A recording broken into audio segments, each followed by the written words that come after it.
habari za kina za SW Media.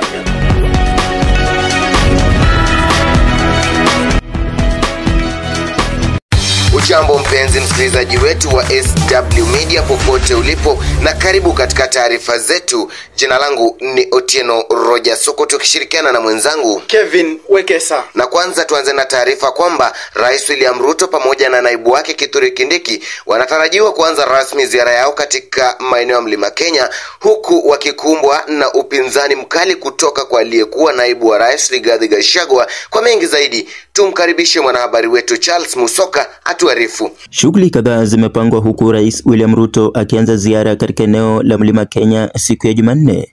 Mkuu wa nchi aliwasili Sagana State Lodge Jumapili jioni, ambapo walikutana na viongozi kadhaa na kufanya mahojiano na vyombo vya habari.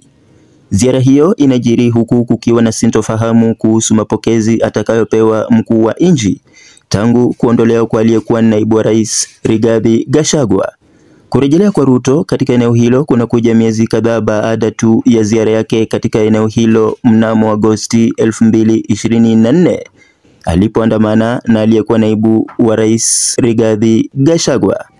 Katika ziara hiyo ya siku 5, rais anatarajiwa kuagiza miradi iliyokamilika, kukagua miradi inayoendelea na kuzindua mingine katika kaunti za Laikipia, Nyeri, Meru, Kirinyaga, Nyandarua, Murang'a, Embu, Tharaka Nithi na kaunti ya Kiambu.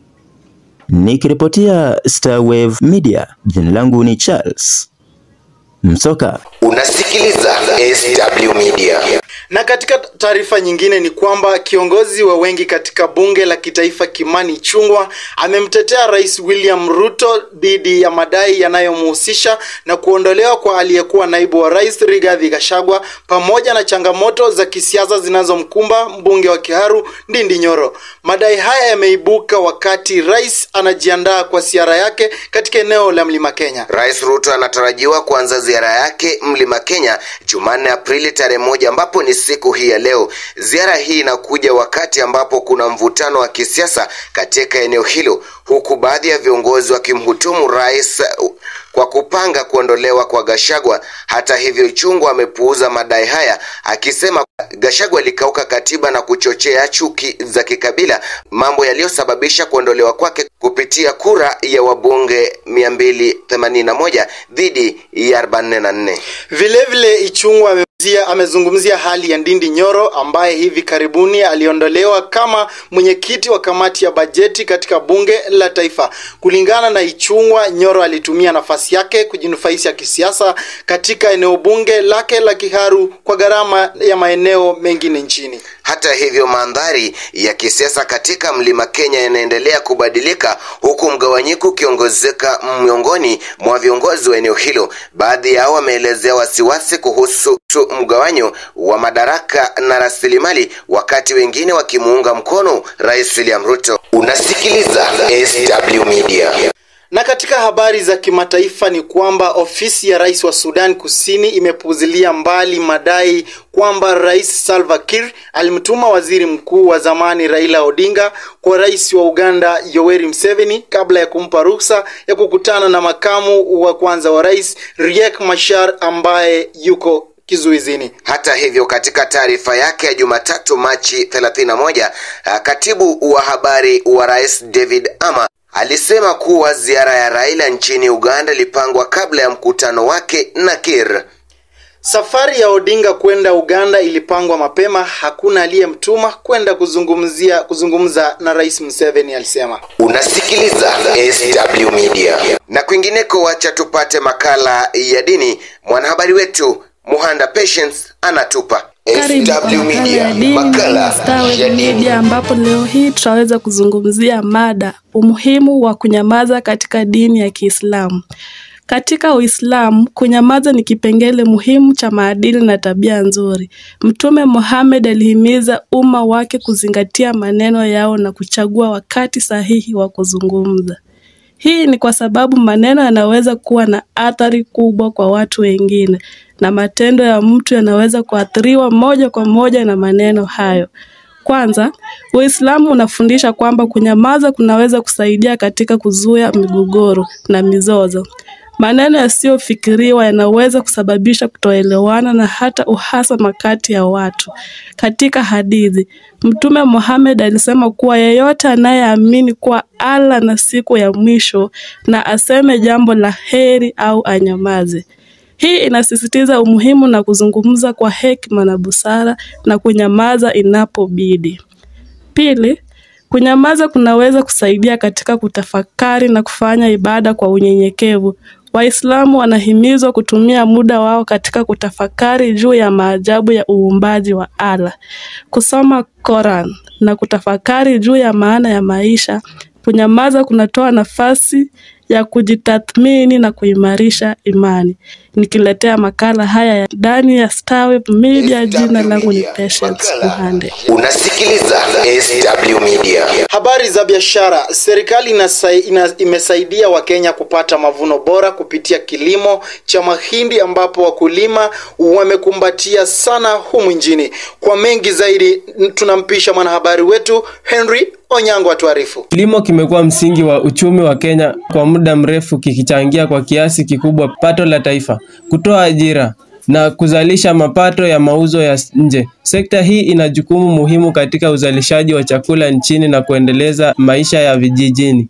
Mnamo mwaka wa 2023, uzalishaji wa mahindi nchini Kenya uliongezeka kwa kiasi kikubwa na kufikia magunia milioni 40.6 ya kilo 90, ikilinganishwa na magunia milioni 34.3 mwaka wa 2022. Ongezeko hili la uzalishaji lilichangiwa na hali nzuri ya hali ya hewa na uingiliaji kati wa serikali wa Kenya katika upanuzi wa mahindi.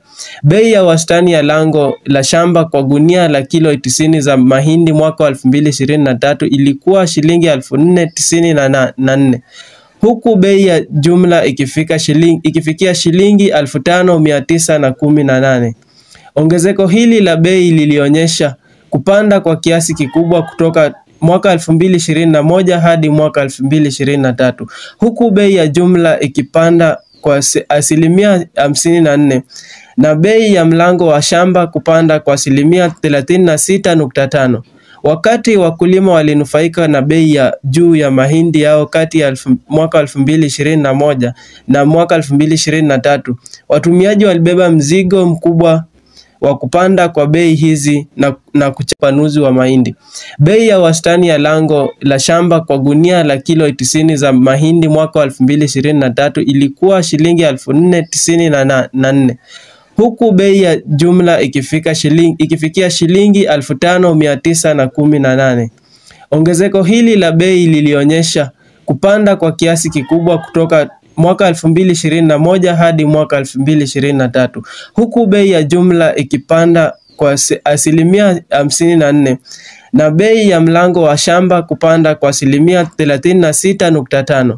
Wakati wakulima walinufaika na bei ya juu ya mahindi yao kati ya mwaka 2021 na mwaka 2023, watumiaji walibeba mzigo mkubwa wa kupanda kwa bei hizi na kuchangia gharama ya maisha. Maboresho katika uzalishaji wa mahindi yametokana na sera za serikali, haswa tangu mwaka 2022, wakati utawala wa Rais William Ruto ulipoingia madarakani. Nikiripotia Starweb Media, jina langu ni Henry Onyango. Unasikiliza SW Media. Na katika taarifa za spoti, wacha tumpishe mwanahabari wetu Niva Priska atuarifu. Mpenzi msikilizaji, karibu katika habari za michezo. Jina langu ni Priska Niva. Tunaanza na hapa nyumbani katika ligi kuu ya FKF Premier League, ambapo Jumapili kulishuhudiwa mechi ya kukata na shoka, mchuano kati ya FC Leopards Ingwepapa na Gor Mahia. Mechi hiyo iliishia sare kapa ya 0-0 na ilichezwa katika uwanja wa Nyayo. Kufikia sasa FC Leopards inasimama nafasi ya 5, Gor Mahia ikishikilia nafasi ya 3. Tuingie katika EPL Uingereza, ambapo baada ya mapumziko ya kupisha michuano ya kimataifa, ligi hiyo inarejea leo hii na Kwa mechi za leo, Arsenal watakipiga dhidi ya Fulham saa 3:45. Nottingham Forest watacheza na Manchester United saa 4 za usiku. Southampton kesho watakipiga dhidi ya Crystal Palace saa 4:45, huku Bournemouth ikipiga na Ipswich Town. Kufikia hapo natia kikomo katika habari za michezo za SW Media. Jina langu ni Priska Niva. Unasikiliza SW Media. Na kufikia hapo hatuna la ziada ila kukuaga kwa sasa. Jina langu ni Kevin Uwekesa. Langu jina Otieno Rogers. Kwa heri kwa sasa.